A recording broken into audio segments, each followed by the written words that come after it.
وقال اركبوا فيها بسم الله مجريها ومرساها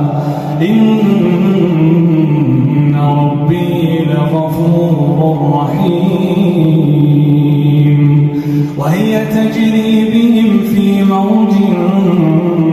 كالجبال ونادى نوح